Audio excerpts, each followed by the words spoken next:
So a few weeks ago, I showed you the duck food forest we built, with the pond and the filtration system, and that whole space that went from being a nasty mud pit to something I'm actually really proud of. And at the end of that video, I told you I wanted this space to be home to a truly self-sufficient animal, one that could provide meat and eggs for our family without me having to constantly buy feed or replace birds every year. Well, today, that animal finally arrives. And I have to tell you, it took me 6 years of trying to figure out the right animal for this half acre to get here. We've had white leghorns, and they were noisy. We had Americanas and Easter eggers, and they were noisy too. And we even tried quail at one point, which made these really cool little bird sounds that I actually loved. But then one day, they just started biting each other's heads off. So that experiment ended pretty fast. I've always wanted cows, but we just don't have the space for that. And I've wanted goats and sheep, but again, we don't have the space, and honestly, I don't want the noise or the stress that comes with them either.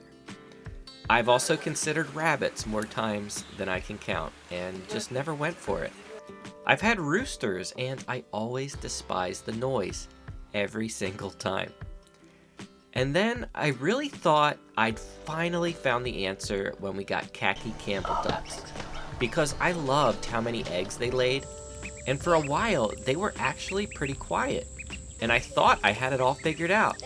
But then one day, it's like a switch just flipped, and they went full noisy duck on me. Just so obnoxious, and eventually, I got rid of all of them. So I was right back to searching for that perfect small homestead animal. Something quiet enough that the neighbors don't really notice. Self-sufficient enough that I'm not running to the feed store all the time. Versatile enough to give us both meat and eggs, and just calm enough that I'm not always stressed out every time I have to walk out there to deal with them. And honestly, I wasn't sure that animal even existed until I discovered these ducks. All right, we got our new birds all packed up, ready to go home. So let me tell you about Muscovy ducks, because I genuinely had no idea this breed even existed until fairly recently, and I cannot believe more small homesteaders aren't talking about them. The first thing you need to know is that they're not even related to the common ducks you see everywhere. They're actually a completely different species. And the biggest thing for me is that they're almost completely silent. You know how chickens, even without a rooster, can be still really noisy? And if you're trying to be discreet and not basically announce to the whole neighborhood that, hey, we've got animals back here, then these ducks are your answer. Now, they do make some sounds. They'll hiss a little and make a few noises if they get scared. The woman we got them from told me they will quack, but really they'll do it only if they're terrified. But otherwise, they're almost silent. Nothing at all like our loud Khaki Campbells were. It's honestly like having nice, quiet pets that just happen to also produce meat and eggs for you. So anyone who dreams of having animals but lives in a more urban or suburban kind of area and doesn't want to draw a bunch of attention to them, this might be the animal you've been searching for. These hens are also incredible mothers, and they will incubate these big clutches of eggs every single year and hatch their own ducklings without me having to do anything at all. I don't need a loud rooster out there fertilizing eggs. I don't need an incubator running in the house. They just quietly do exactly what I need them to do, all on their own. So what that means is, with just a single breeding pair, which is what I picked up today, I can keep hatching ducklings pretty much forever. That's a self-sustaining meat and egg source that costs me almost nothing to keep going once it's established. And that's exactly what I've always wanted out here. An animal that's truly self-sufficient, that isn't loud, that won't draw attention to us, and that just quietly provides for our family all year long. And the meat is supposed to be really different too. It's said to be a lot closer to red meat than your typical greasy duck, which got me excited because that's a totally different thing than what most people picture when they think about eating ducks. Now, they don't lay quite as many eggs as the Khaki Campbells did, but honestly, I'm completely fine with that trade off, given how big these things can grow out for meat. So you're really getting both out of one breed without having to compromise much at all. And they can get a lot of their own food right off the land from the food forest and other grazing areas, so I don't have to feed them nearly as heavily as I do the chickens, which is just one more wire cut from the feed store. As soon as I first saw these ducks over at a friend's house, I just knew immediately that this was the animal I needed. And look at the colors on these birds, because the mom is this beautiful light gray color, and the male, who actually isn't the dad, he's a little bit younger than the mom, and you can tell because he hasn't fully developed his caruncles yet, and those are the red bumpy parts around the face, but you can see them just starting to form.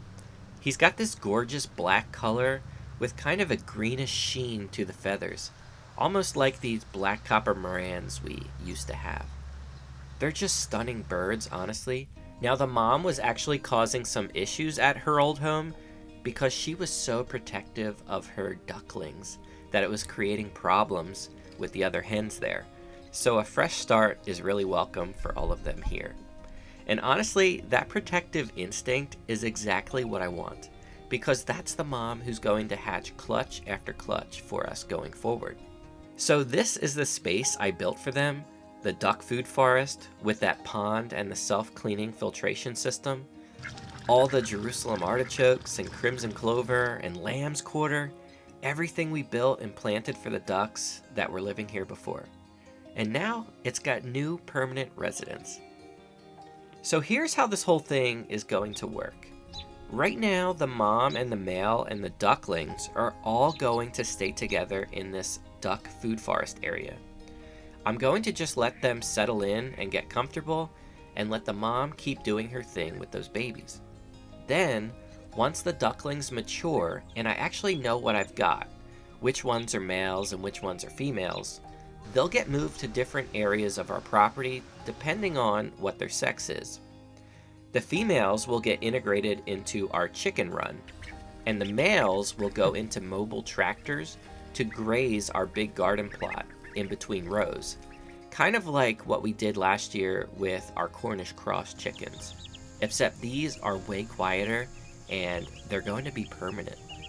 So they'll graze, they'll fertilize the soil, they'll live off the land as much as they possibly can. And that breeding pair will just keep producing the whole time. And suddenly we have a true, quiet, self-sustaining, almost completely silent meat and egg source that fits perfectly on our half-acre homestead without the neighbors ever even knowing that they're back there. I've been homesteading for 6 years now, and I really think this might be one of the most important additions we've ever made to this property. Maybe it's not the most dramatic thing, but it might be the most strategically important, because everything we've been building toward out here, the food forest and the pond and the closed loop system and the self-sufficient garden, all of it really needed an animal that could just sustain itself quietly in the background without me constantly having to put work and money into it. And I really think this is finally that animal. Like I said, I haven't felt this way about an animal since we brought home our very first chickens 6 years ago. And back then, I had absolutely no idea where that one decision was going to lead. I had no idea it would lead to food forests and chicken tunnels and a garden that's been feeding us for years now. And I've got a feeling this is going to be the same kind of thing. So if you're on a small property and you've been sitting on the fence about getting animals, seriously look into Muscovy ducks, because they just might be exactly what you've been waiting for. And if you want to see the duck food forest these guys are moving into, that video is linked right here. Subscribe if you're new, because there's a whole lot more coming from our little half-acre homestead.